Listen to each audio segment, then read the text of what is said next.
Hi, everybody. This is Dawn Mitchell, and welcome to Dawn of Sports. This week, you better settle in because this is fascinating stuff. We have Roshini Rajkumar, who is not only a crisis strategist, a lawyer, an executive coach, and host of the Crisis Files. She is going to give you some tips that you can keep yourself grounded if a crisis ever evolves in your life. But we're also having a lot of fun. We're talking sports, so stick around for Roshini Rajkumar and more.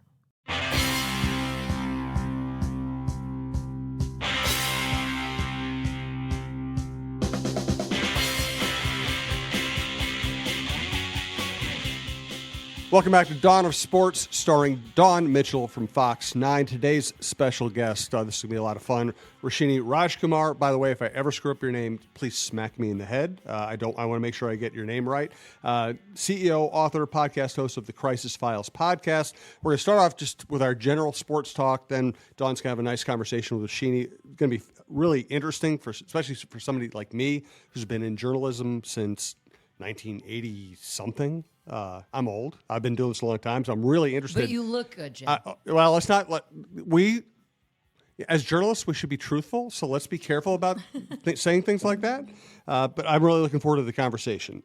Before we get to your very interesting career and your very interesting role in the world, let's just talk a little local sports here. And by the way, Alex Halligan's our producer.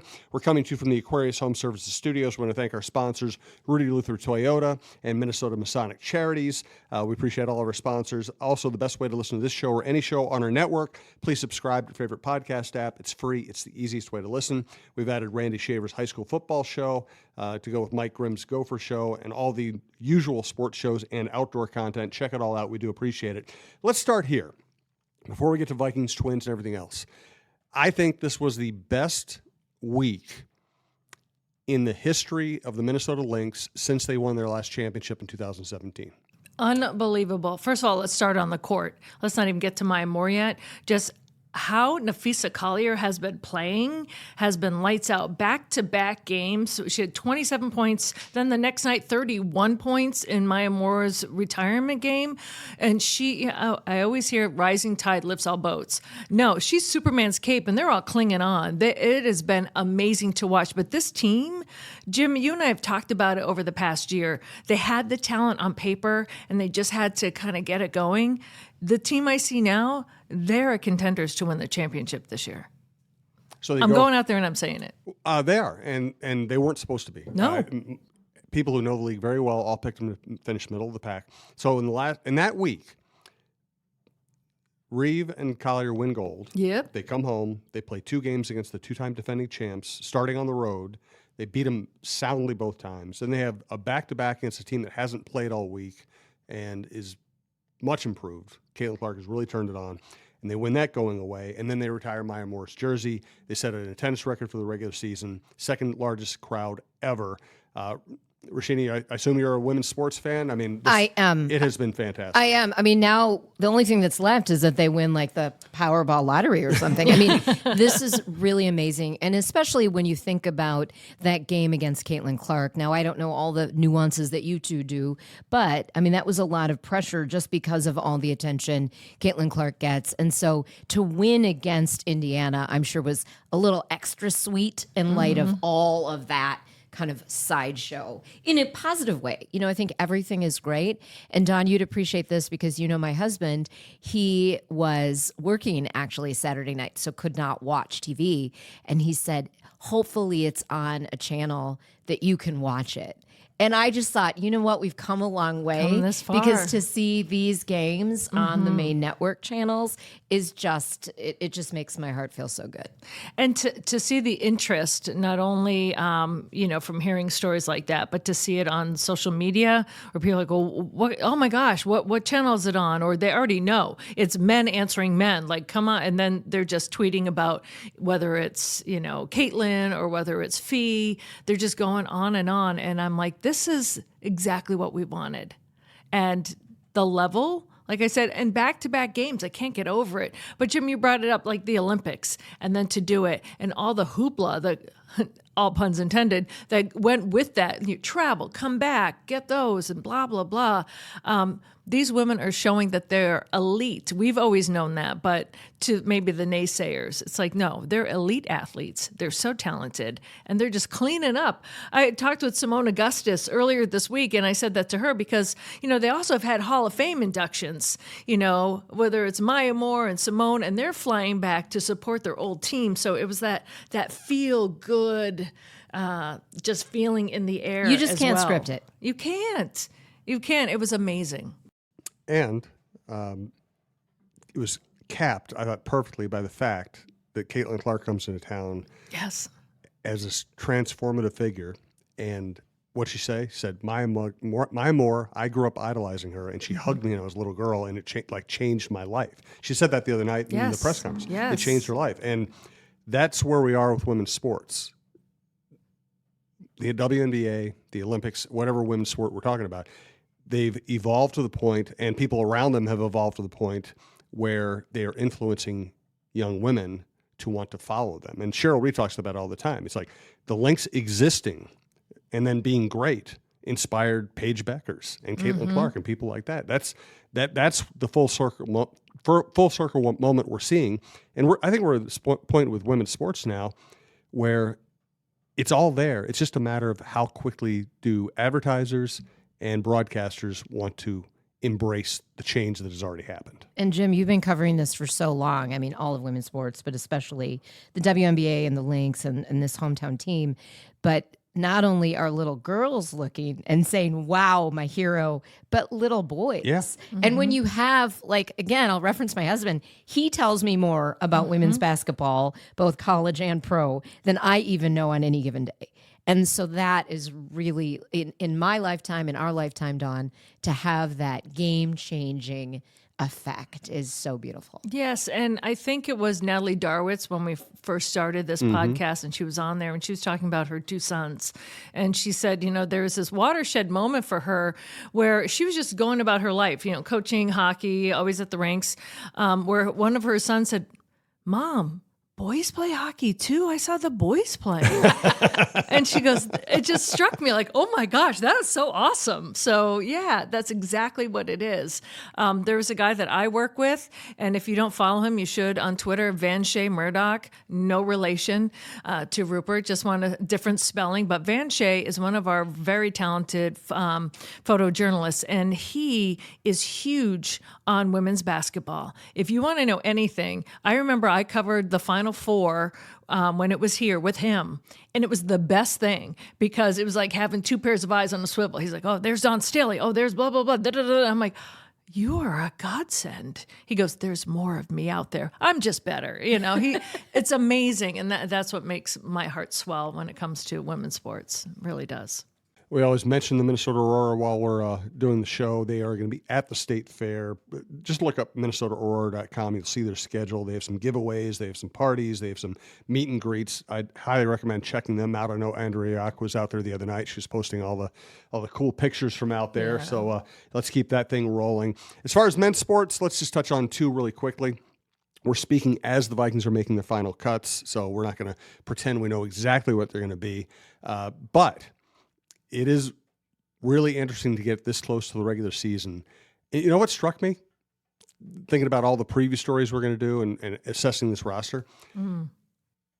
We went from 6 years or whatever it was of talking about Kirk Cousins, debating Kirk Cousins, analyzing Kirk Cousins every day. Here the Vikings are without really a starting quarterback. Sam Darnold's going to try to be a starting quarterback. And we never talk about Kirk Cousins anymore.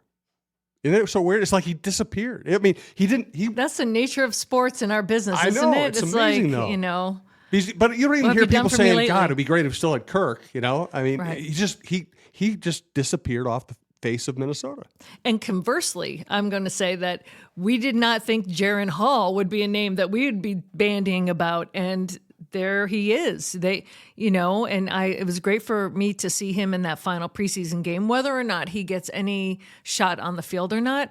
But that's why you bring all these multiples of quarterbacks into camp, because history has shown that things can change quickly, and it has, where all of a sudden we're like, okay, well, Sam Darnold is the starting quarterback. Who else are they going to go to for week one, So there's no competition yet from J.J. McCarthy now, and that just... Thankfully, and I don't say this glib or anything, but it's just a meniscus. And from a person who's torn her meniscus, I don't say that lightly, but it could be so much worse that I think that he'll be great and he'll stick with the team and he's got such a great attitude. But, people were going in there like, well, we've got JJ, just give Sam a couple games until he gets elbowed out of the way. And now people are like, oh, we love you, Sam Darnold. Hi, please, can we shuffle your driveway, please? So it changes so quickly. It does. One other note I want to make, the Twins, we're talking here on Monday, midday. The Twins, three of the last 8 days, they've lost in horrific fashion. I just want to point out, as I did in my column today, they have the best record in baseball since April 22nd. Yeah. And for all the problems they have and for all the complaints people make about the franchise, they keep winning. They keep winning, and their injured list it's ridiculous. And not only is it long, it's big names still. You look at Correa, you look at Kirilloff, you're Buxton. Just like, oh my, Buxton. You're just like, wow. So when they lose ugly. But when they win, I think let's just be smart about it. Like, look at all the people they don't have. And then you see Trevor Larnach just kind of launching home runs and kind of going on his coattails. So Matt Wallner, too. Yes, when you got that kind of team that's kind of stepping up and being the next man up, I think you're going to have some ugly games. That's just and how also I when look you at have to appreciate just how long the baseball season is. It's amazing how many long games and the endurance that they somehow.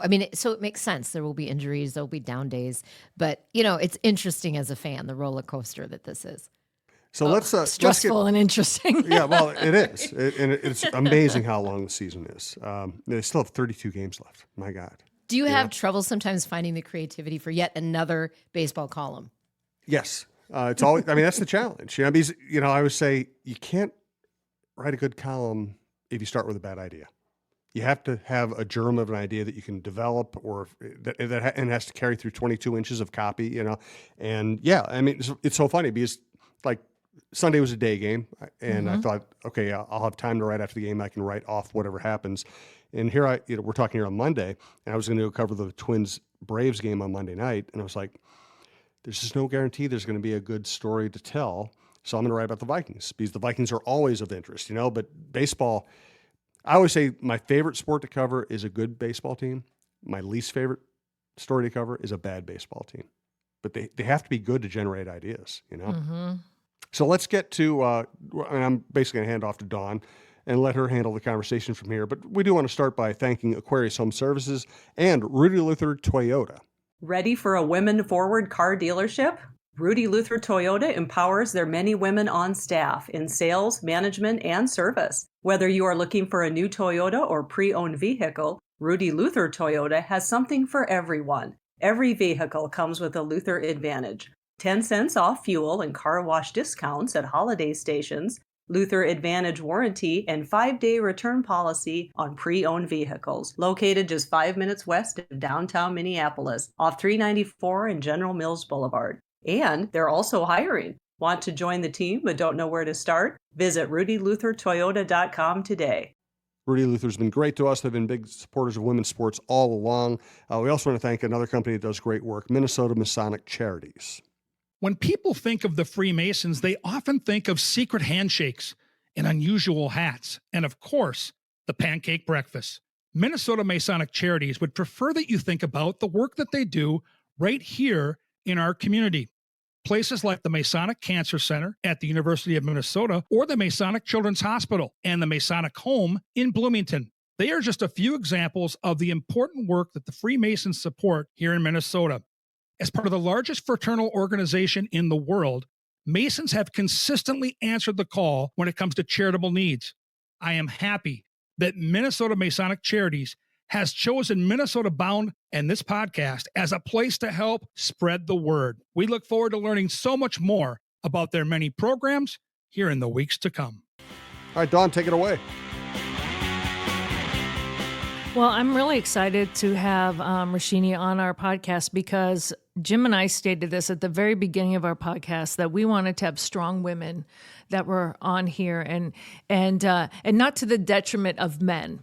And you're the perfect person to talk to because you're a strong woman, you're a self-made woman, former TV news reporter, and you do also deal with sports figures and sports topics in your own podcast. So I'm just going to run down a list for. So, and I'm also going to say I also love men.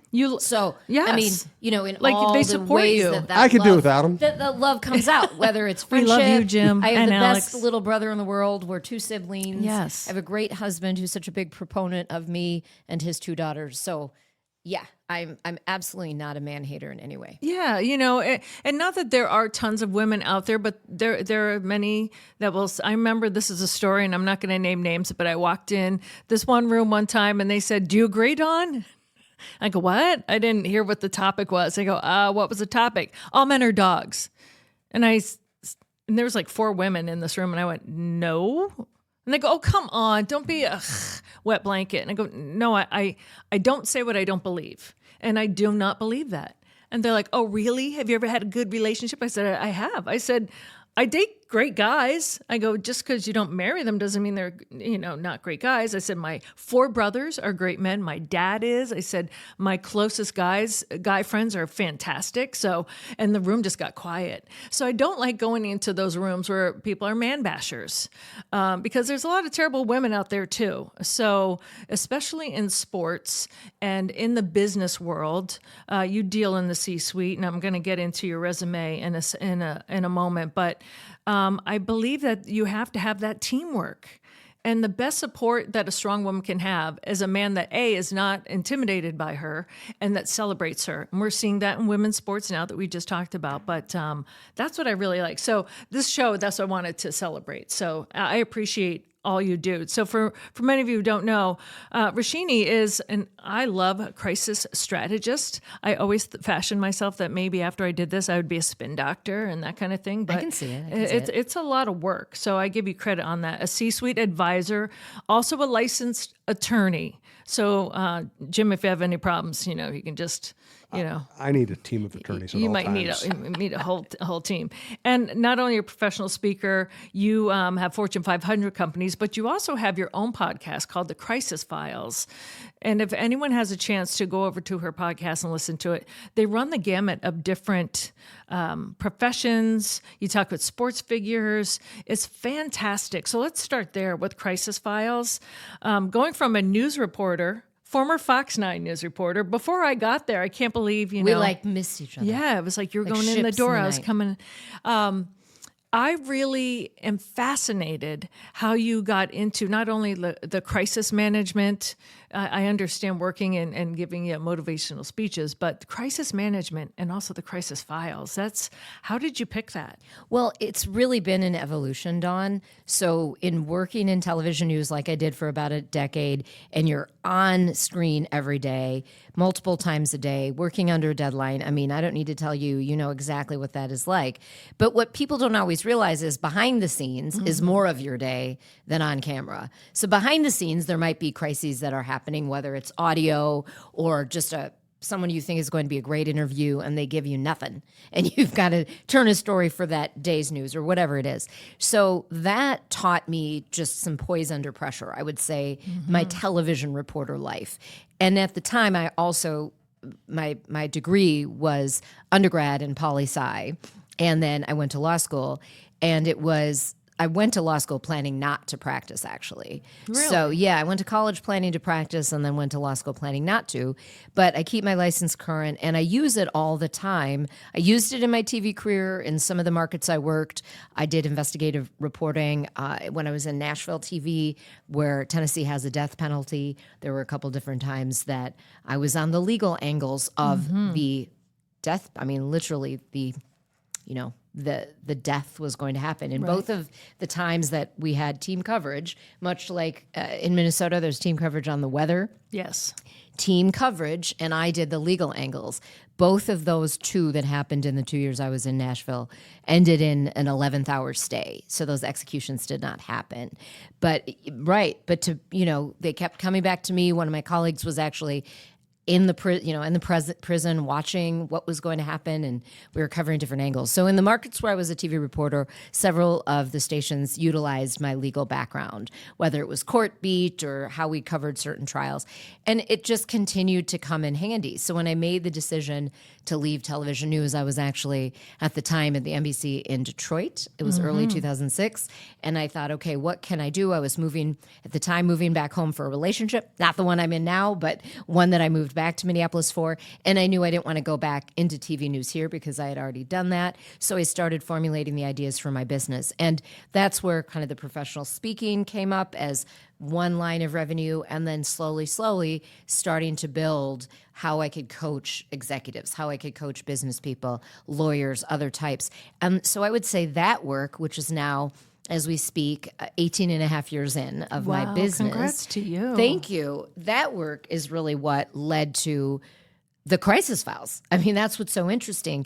6 years into having my business, I got my own show on what was at the time the CBS radio station in the Minneapolis market, and I had Real Talk with Roshini for 9 years on that station on Sundays, and I left it because I had already started concepting the Crisis Files, originally as a TV pilot, because that was really my love, even though I fell in love with talk radio while I was in TV, and I loved doing my Sunday show for 9 years and met so many great people, regular contributors, four of whom became my Crisis Squad when we shot the pilot in April 2022.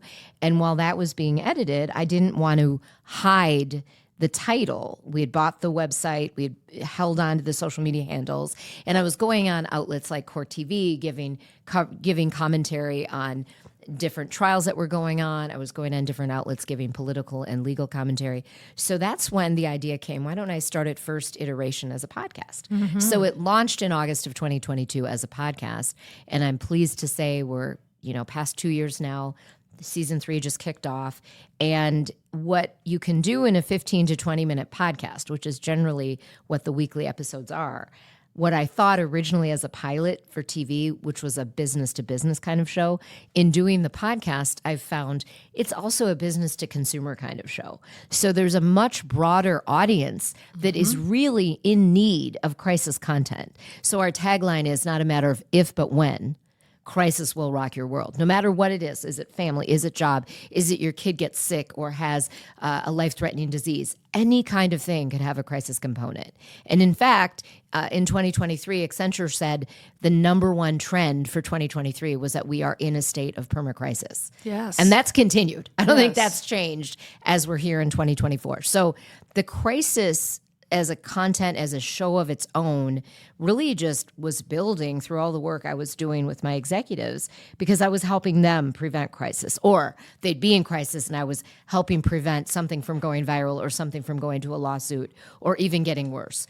And I tell you, having the broadcast background has definitely helped in this work because I'm constantly prepping people for media interviews and I'm prepping them of what to say, what not to say, how to say it, don't say no comment, all those kinds of things. And it's those nuances. Yes. And that's what I love really studying now, are the nuances of communication as someone comes to me with, hey, we need to prevent this. So with my clients, I'm always trying to coach them how to always be in crisis readiness mode. And if, fortunately, many of my clients have not had full-blown crises. But when they do, they know how to react. How do you handle it to be always dealing with someone else's issues? You've got to step away from it. Because as you were saying it, I was getting tenser and I was like, oh my God, she deals with this every single day. How do you do that? Well, that's also why having television news as my background, even more than being a licensed attorney, because again, I wasn't a trial attorney. I don't practice law.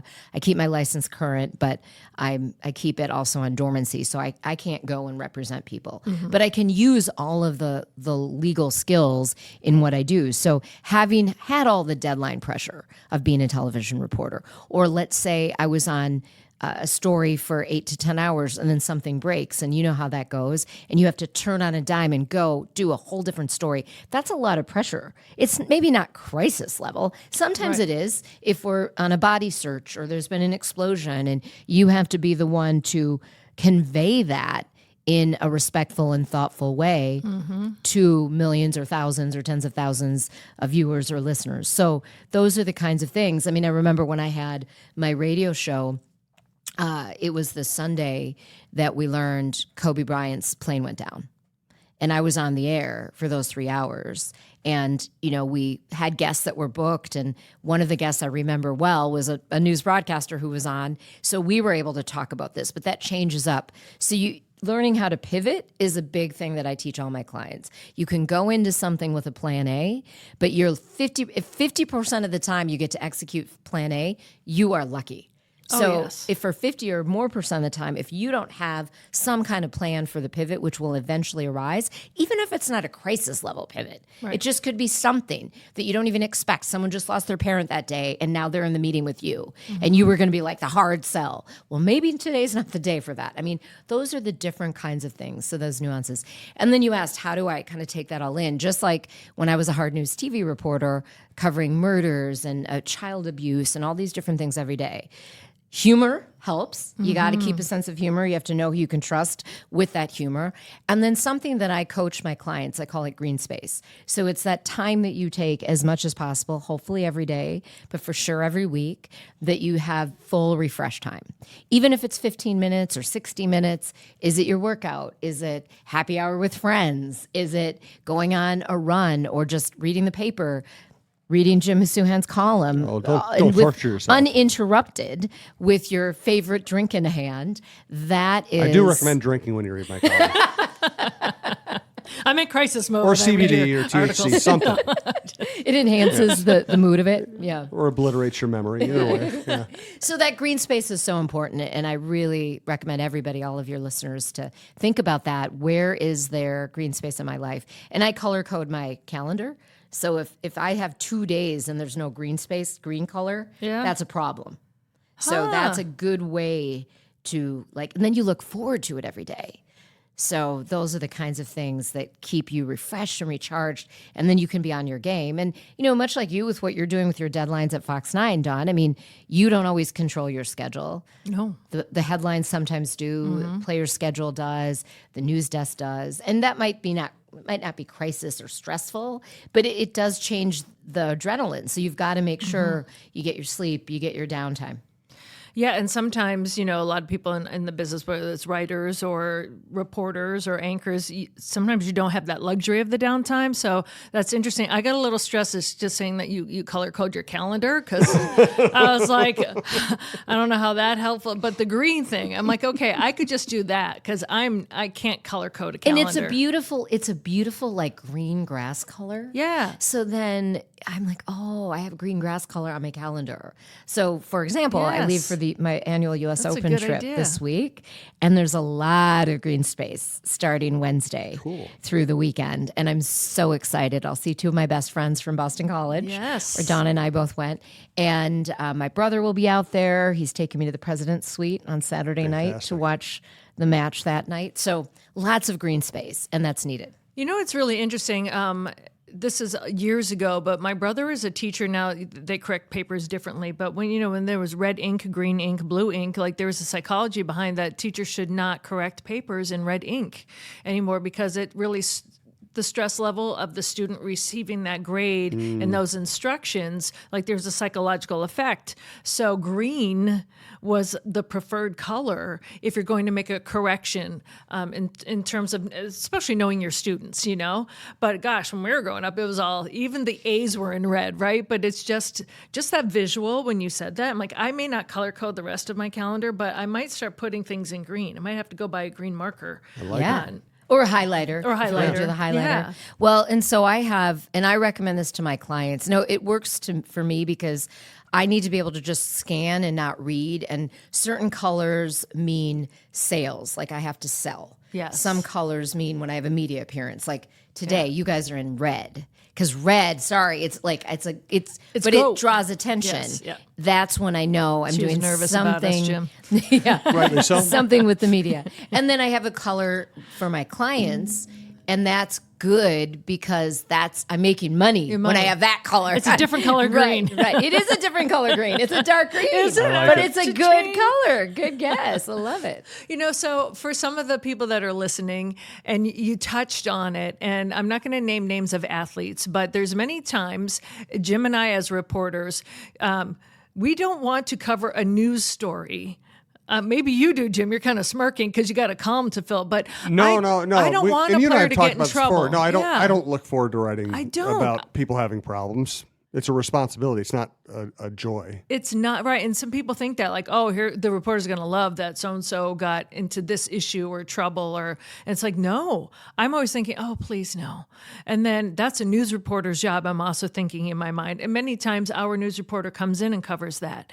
But many times I'm thinking, take off the reporter hat, the person hat. I'm like, that athlete or coach needs to just shush. Needs to just not say it. So you said Don't that. make it whether worse. to tell them not to speak. And that's where sometimes I feel like, you'd be really good in that situation. Like, I don't know what advice that person is getting, but it is not good advice. Have you been in that situation? Not to name names, but it's like a high profile person and you have to advise either his people or them. Like, no. Well, fortunately, I can't off the top of my head think of a client of mine who has been unprepared or just said the wrong thing. But I'm going to take us back to something many of us can remember, which is when Wells Fargo a few years ago had like the major meltdown. Yeah. And the CEO was testifying in front of Congress. So this is, I believe, pre-COVID. This is a while ago. And I couldn't watch it cover to cover, but my husband had it on in the background in his office. And I was getting texts from him throughout the day. This guy needs you. This guy needs you. And when I did get a chance to watch different clips of it, I thought to myself, no client like that of mine would ever break down in front of Congress like that. It was stunning for me, and I'm not going to name his name. I know How his ill-prepared. first name, but I won't say his last name. But you can look him up. I'm like, you make so much money, and either you don't have a coach who prepped you for this congressional hearing, or you have a coach and they suck. Because Right. that was a disservice to your brand, to you, to your employees, to everyone. And they ate him alive. So I have used it in columns I've written about crisis savvy. Okay. Don't be that guy. And it's not just about hiring me. There are some real basic questions you can ask when you know there could be a crisis, or if you're anticipating you just want to be crisis ready. And one of them has to do with who are your spokespeople? And have you trained them, coached them? Have you done some simulations? So these are just some things. I mean, do it at home with, like, you got a tough thing to ask mom and dad about if you're a teenager. Practice with your sibling. I mean, play the role of mom or dad. And it never hurts to practice. It never, ever hurts to practice. And certainly just saying everything that comes to your head is not a good idea either. Mm-hmm. So, I mean, I think of some person who I actually love to watch, which is his aunt, Anthony Edwards. Yeah. Now, Ant can get away with a lot. He's young. I think we expect less of the right comment from him or the scripted or planned quote compared with the CEO of a Wells Fargo or a PepsiCo or something. But partly why he's so fun is that it's unexpected. Mm-hmm. So I would imagine as time goes on, he might get a little bit of coaching, the Timberwolves, or hopefully he stays with us, or whichever team he's with, because if you could just bottle that. And here's an example of someone who I know has had some coaching. I mean, I don't know, I didn't hear it from them, but my very strong guess is Caitlin Clark. For her young age, and she stays poised, and she answers, and she gives you the right soundbite. Now, Ant gives you a great soundbite, don't get me wrong, but some of them could be actionable, which means could incur a lawsuit, or at least bad optics. So we have to be careful, because you don't want to constrain and you don't want to make someone seem not authentic Yes. because it's pretty Which happens obvious a when lot, they've been though. overcoached. Yes. So it's finding that line between your authentic self and knowing what not to say. So when I say don't ever say no comment, you can buy time by saying, you know what? I need to check with my team on this. Yeah. Give me 24 hours. I'll get back to you. So that at least is a response that the member of the media can handle. And also perhaps to respond in your personality, right? Some athletes, they get a bad rep sometimes because people listening to the thing don't know that maybe they've been asked that 12 times. By that last time, it might just step a nerve, right? And they might just say, I'm not talking about that. And that he comes or she comes across kind of like a jerk. We know because like somebody might have been harassing him on the way to the podium, but the people don't know because that's the first time they've heard him say that. And it's like, don't take the bait. You know, it doesn't matter how many times. So there's going to be some, and I'm not dissing bloggers or anyone, but there's some people out there, social media influencers, they just want that gotcha comment, you know, so they kind of want them to get under their skin so that they can get that moment and they can put it on social media. You can tell the players that are coached where they don't fall for that. You know, they're like, well, that's an excellent question, or you know, I'm not going there, but you can say it with a smile. Exactly. You know, like never let them see you sweat. And that's when I'm like, that person has been coached because, you know, if I were in that situation right now, I'd be a jerk, you know, like that's the key because they still want to be able to sell things maybe when they stop playing. You know, it's about presenting that image. And that's that fine line because we've seen the glazed over overcoached where you just get that beige, I just call it beige, that beige answer. You know, somebody like, oh, how's so-and-so talk to? A little beige, still trying to break through, you know, that glazed over, robotic. So that's that fine balance, isn't it? It is. And I want people to be authentic. And I always say less is more. So if you can say something, give them something, but it doesn't have to be a paragraph. In fact, I think of a time that what reminded me is when you talk about how you as the sports anchor reporter don't want it when something bad happens with the player. You kind of want to let news handle it. Yeah. Whereas I say, I think it's still the sports journalist might be in a better position. But that being said, whatever your outlet. My internal thing. If I'm told this is a story you're covering, you're covering it. Like when I first got here, it was the Love Boat. It was Star Caps. It was the Wizinator. I was like, are you kidding me? Like I came here to cover football and other sports. And not scandal. Yeah. Well, but you have to, and you have to handle it with a level of decorum. But in my brain, like as a person, I'm like, oh, I really don't want. I don't care about their personal life. And then the teams and the coaches can't get mad at you for doing your job. So that's partly what my point is. I mean, This happened. You are a journalist with credibility. You've got to cover it. But I think back to my Fox 9 days, the 2 years I reported for Fox 9, and there was a press conference. Mike Tice was the Vikings coach at the time, and there was some kind of disastrous game. I mean, which could really be any season. It's the Vikings, of course. But they said, and I don't know if it's because we didn't have a sports person on or because it was more like a harder edge kind of thing. So whomever the powers would be said, okay, Roshini, you're going. So news was covering it. And it was like, to me, some of these questions were so obvious. So I just asked a question which I thought was obvious. And I said, Coach, so who's to blame for what happened yesterday? Just something like that, like not even expecting what he was going to answer. And he said, the buck stops with me. And I thought, whoa, thank you for that quote. I'm using that. I mean, you know what you're using, right? When you hear the money bite. Guess what? Everybody used that quote that night, regardless of station. Yeah. And so, like, I'm not saying it to gloat, but it's like I asked the right question, and I was stunned at that time that the sports reporters that cover this guy day in and day out every season, to me, it was just an obvious question. Well, it's not to say I don't, or my colleagues don't ask the tough questions, because we do. You don't know. I don't know who was there that day. This was before your time. Yes, I am not. But after working in Boston and Chicago, I am not afraid to ask those questions. Right. I'm always very acutely aware of how I ask them, because I'm not trying to be a jerk. Well, because they could withhold from you later. I mean, you are I just want to walking be a fine professional line about it. I mean, I think about how I would want that question Right. asked I mean, to you're me. in the locker room with those guys, which thank God I never had to do. I mean, Dawn's in the locker room and you have to still ask the questions even on good days. And if you tick them off with other times, they could withhold and they shouldn't, I but just they do might. it for me, and everyone's different. I just want to be fair. I just say, if I were in that situation, how would I want that question to be asked of me? I don't want it to be kind of like the gotcha journalism, even before it now became a thing, has always gotten under my skin. I've never liked that. Totally agree. I can And hear my even- mom. It's not what you say; it's how you say it. And Totally. it's always in my head. Like, how did I say that? And even that question, I wasn't trying to be a gotcha. No. I just was That's kind just of, a blunt question. Who's to blame? and I think we got a better answer than anyone thought he would give that day with just what a depressed state everybody was in. So And I do think it's sometimes your background. There was one time, and I don't know if you were there or not, Jim, but it was a Green Bay game, and it was Mike Zimmer, and it was horrible. He was so mad. He was almost red at the podium, and the answers So it were was a short. Sunday? Yeah, it's right. And I just said to him, I go, Mike, what are you mad at?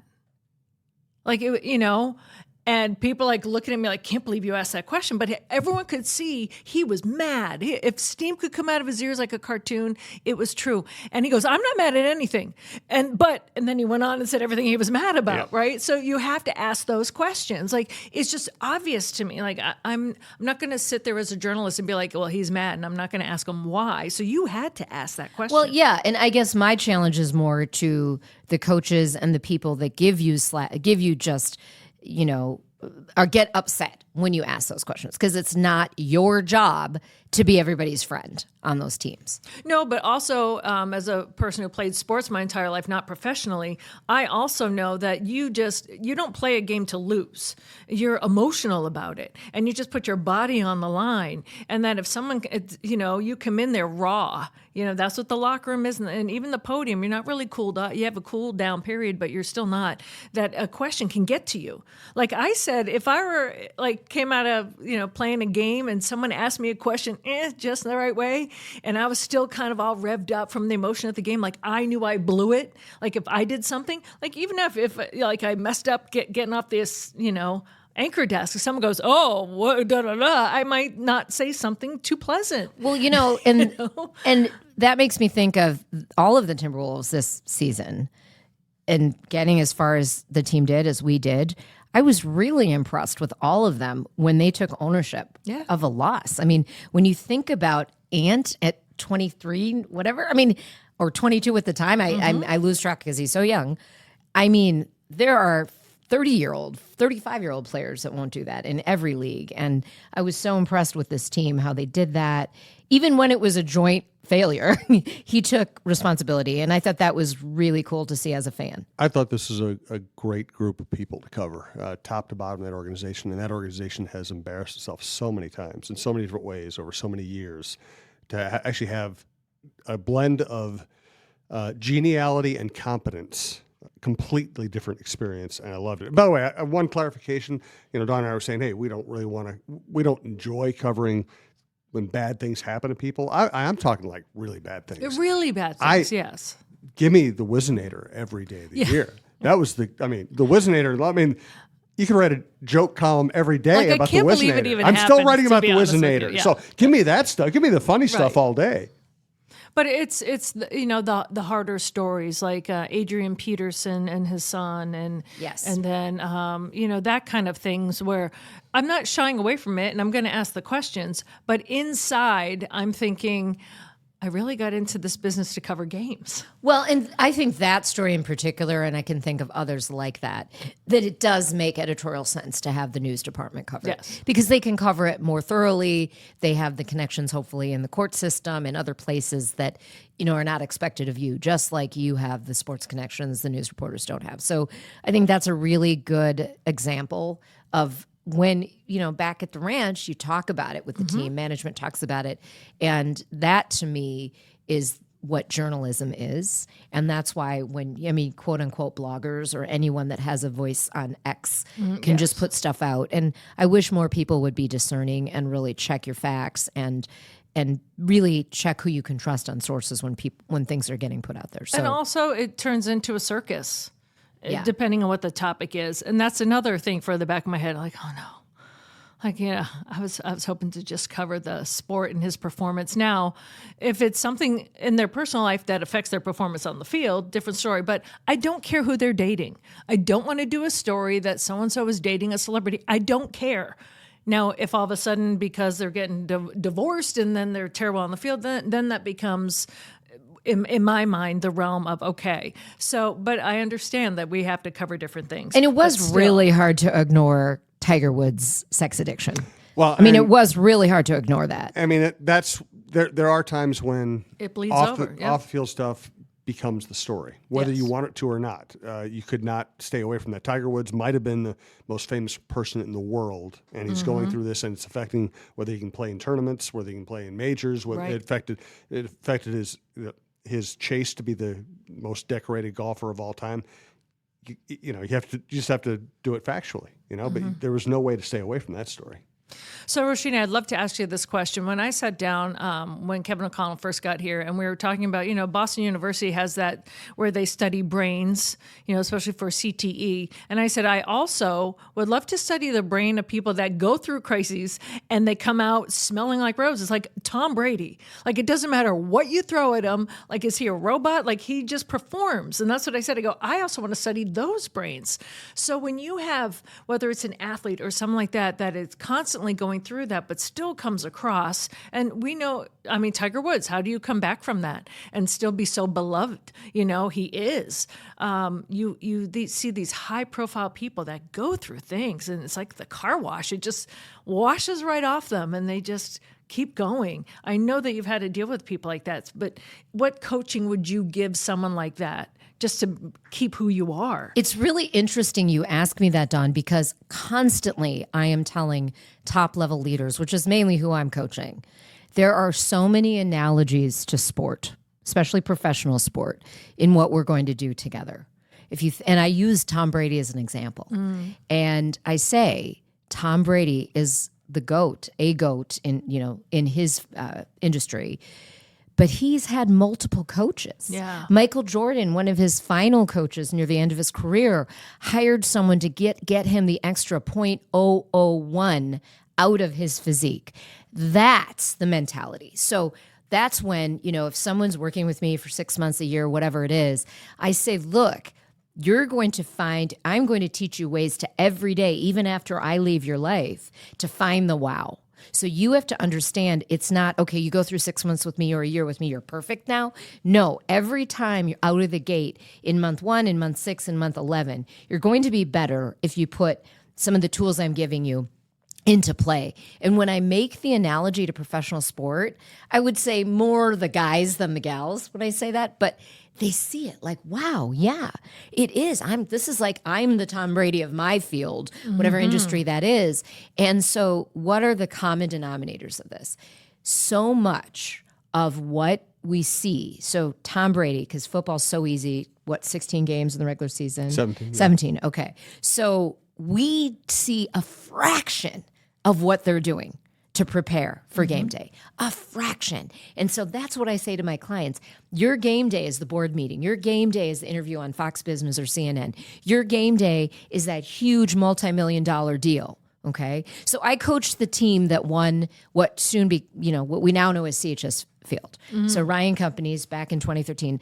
And they gave me this testimonial. I normally wouldn't share the name of a client, but I coached the 9-person team that was the hands down unanimous choice to build the Saints ballpark.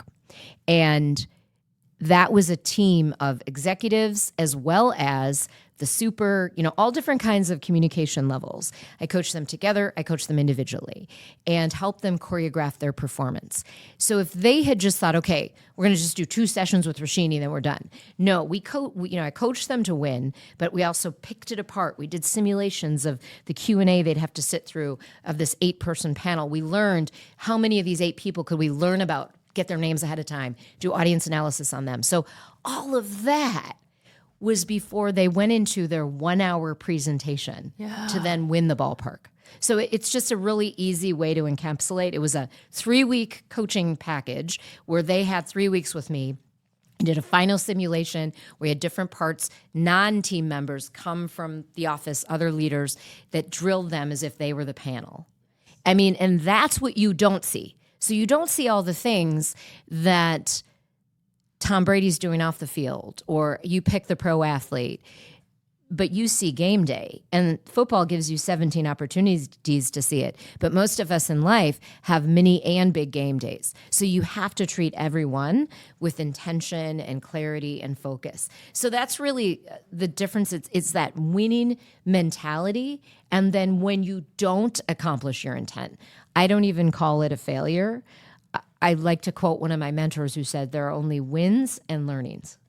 Wins and learnings. So every time you didn't quite accomplish the intent, the win, you look at what did we do? Did we have the right person saying this? Was it the right spokesperson? Was it the right choreography? And there are always going to be X factor. They teach us in law school. Well, what did the judge have for breakfast that day? It could affect the outcome. You really hope not, but it could be something that trivial. So you have to go in really prepared. I'm also a big believer of not blaming. No victim mentality. You have to go in as well prepared as you can and plan for the pivot every time. So when I know, like when I go back to that team that won CHS Field, when they knew X, Y, or Z was the questioner, I said, in your head, yes, you're answering the whole panel, but specifically respond to that one question from that person so that they know you heard them. And I taught them how to do what I call the quick muscle IAP in their head to spit out them the answer, not spit out, but be thoughtful in their response, not just a generic response. So these are the kinds of things. And it doesn't have to be time consuming, but it is repetitive. Yes. And it's like we say, I'm a distance runner.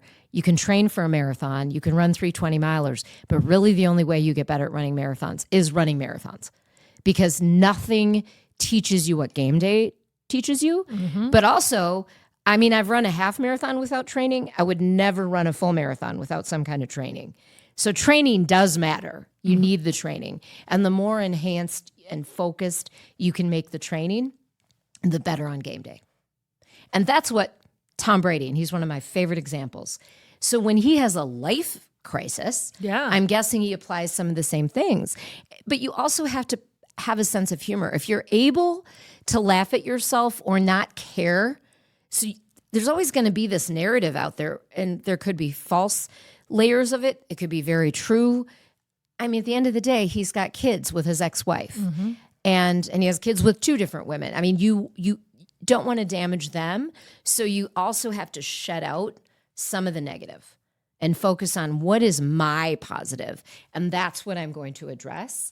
And then, as I get older, I kind of care less and less what other people think. So if you can go as focused into it with your intention and you're being ethical and you're having integrity, don't let the naysayers get you down. And I do think that Tom Brady has that pretty mastered.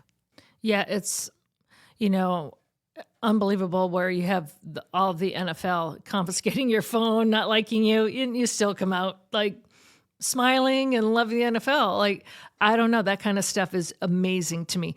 And some people, when they go through that, they're like, forget it, I'm just off social media. Nope, doubles down on it, posts even more. I'm like, wow, this is like a Teflon brain and heart. Like, how do you do that? So I know it's coaching, but he probably also has a good green space regimen. He probably has his way. He can afford going anywhere, getting a massage every day if he wants. He can do self-care to the max, whatever it is. But the thing is, for your listeners, each person has to find their own green space. So you can green space, and you do once a day. What's your process? Like when failures happen, or how do you keep the noise out? You have to find your own way of doing that. I'm a big believer for green space at least every day, even if it's 15 minutes. Even if you can get up in the morning, whatever it is, I'm just going to use meditation as an example, and sit there for 10 minutes and do 10 to 15 deep breaths with your eyes closed. Mm-hmm. Or stand in a garden and just take it in and not be thinking about work for 10 minutes. I'd take it. If that's all you can do, that is better than nothing. Some of it for me is also pure play. So when I'm on planes now, I used to try to get a lot of work done. I watch movies. I was really bummed my last trip to Chicago, there was no TV. No I'm screen. like, really? And on the flight out, I was even bumped up to first class. I'm like getting all excited to watch things. So I did do some reading and some work. But yeah, I love watching movies or just live TV. I'll watch some sport or if there's a trial going on, I'll watch that, whatever. But it's just, I just have so much fun. And the plane now, because I just am able to get to my destination and have some. Maybe it's kind of the ex-TV reporter in me. The only thing I can do that completely, I'm not thinking of other things, is watch TV. Whatever it is, fun or news, I'm just focused on what's on my screen. And I'm not thinking about anything else. So whatever that is for you, find that. It's not like, I'm not saying TV watching is the best use of your green space time. But on that plane, that's the best use for me. Well, Jim, yours is music. Yep. One of the green spaces. And when I'm on planes, I usually watch concert videos. Do you Nice. Yep. And no guilt because you're on a plane. Right, Got exactly. time to kill. Yeah. Well, there was a time, and you talk about crisis management. There was a time when I lost my mom. My dad was not doing well. My dog was very sick. I'm leaving with neighbors, and I would literally get on the plane to go to the Vikings, and I would just sleep. It was my only time I could sleep. And I remember my photographer going, "I've never seen someone fall asleep, like dead asleep, before we take off, and you did not wake up until we landed." But that was so a green space was like my safety where I could sleep because I wasn't. Well, let me tell you, that's just like you need sleep. So I'm not going to count sleep in your green space time. Yeah, Well, I mean, felt good. safe. It was I'm my glad you green can. space. Yes, like, here's good. the plane. Yeah. Well, Give me a window seat because it was my little. let us sometimes call it's that even- your self care because you really do need that. Okay. Yeah. So then the green space was the field. I was not getting much of anything at that time, but then you do learn these things to get yourself out of the crisis mode. Like I need to, run around the lake, or I need to, for me, go to hot yoga, which I've been doing for years and years. But sometimes, even when you're in that encapsulated space, like on a plane, I couldn't even focus to watch TV. I couldn't even read. Like I just had to shut my brain off. Right. That says a lot. And hopefully you've gone past that. Oh yeah. Yeah. You deal with that. But I'm saying is you need to even find it like a safe space for your and sure. a plane was like that. Like, can't wait to get on that plane. I don't have to worry about anything right now for like an hour and a half. No or 2 text hours. message can get to me. I'm on airplane mode. I can just, and then you fall asleep. So, but sometimes it was just, I just need this time for me. But to think about putting that actually on your calendar in green is interesting. And you look forward to it. I can't little say that playtime. enough. Yeah. I just can't say that enough. I mean, you were over last night when we celebrated one of our TV colleagues. Yes. And it was so great to have about a dozen media women at my place. Mm-hmm. And that was green space on my calendar because it was pure fun. And even better because my husband cooked all the food for us ahead of time. Yeah. And pure fun I just for me had to be too. bartender. Yes. That's so true. Well, Roshini, thank you so much. I know when people see the crisis files, they're like, automatically one of my friends says, is this like the first 48? And I'm like, it's different, but it's even deeper on a professional level, like you're not solving the crimes, you're helping the people. And sometimes headlines tip us into it. Like we dissect headlines. Way back, one of our early episodes was called Live v PGA. So my Crisis Squad member, Steve Silton, and I dissected that whole, it was the early stages of Live Golf, really. Yes. And it was when we didn't know we'd get to, the quote unquote copacetic way they're living with each other now. But that, I felt like we were on the cutting edge, one of the first to kind of do something with that, other than the traditional media, sports media that was covering it. Because we're not trying to be even though we're a weekly podcast, we're not trying to be the current news. Right. We're trying to have episodes that you can listen in a year or two and it's still relevant and bite-sized, 15 to 20 minutes, very bingeable. And I have friends that, on long drives or when they're running, they listen.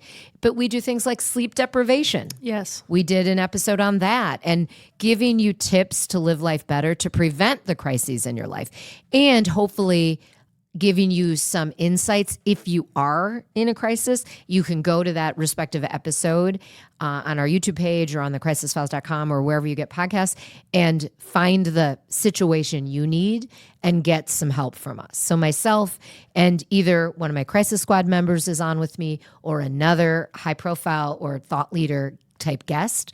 And I'm very selective about who comes on. So these are conversational, unscripted. The only thing that's scripted is the intro, unscripted conversations. And I just sort of let the conversation go where it flows. And even when I was in TV news, the interview was always the favorite part of my day. So the interview in this conversation, it's just that conversation, the voice, the back and forth. I find just really, really fun. And sometimes guests really surprise me. The array of emotions that the guests have shared, sometimes to their surprise, is interesting. And then also we talk with inspirational people, inspirational leaders, whether they're CEOs or we had an episode that dropped just a week ago, Alexa Score, former professional wakeboarder, current adventure TV host, and she shared her leukemia journey and how she was diagnosed at age 16 with the kind of leukemia that usually 65-year-olds are diagnosed with. And the fact that she's even alive today in her 30s is amazing. And that episode got a lot of engagement. And crushing it. Crushing it. Her wakeboarding, her water skiing, all of her outdoors, and just an amazing human. But she's such a light. Yes, she's such a light. So we have all different kinds of guests, different generations, different topics, and I mean, really, the commonality is we are trying to give you some light, prevent crisis where we can, and give you some actionable steps if you feel you're in crisis. We can't promise, again, my lawyers say that we can't promise that we will solve every crisis, but I think we're going to leave you in a little better position to deal with life and to be inspired. Well, thank you very much. And you leave us even better because you brought us yum cupcakes. Sorry, Yay. Jim. Sorry you can't have any. I'm going to take this one towards me. They're so good. They're even fun to watch you guys. Okay, great. Yeah, Alex, he was in heaven. So thank you. Thank you for Roshini, having me. So this fun. was great. Thank you so much.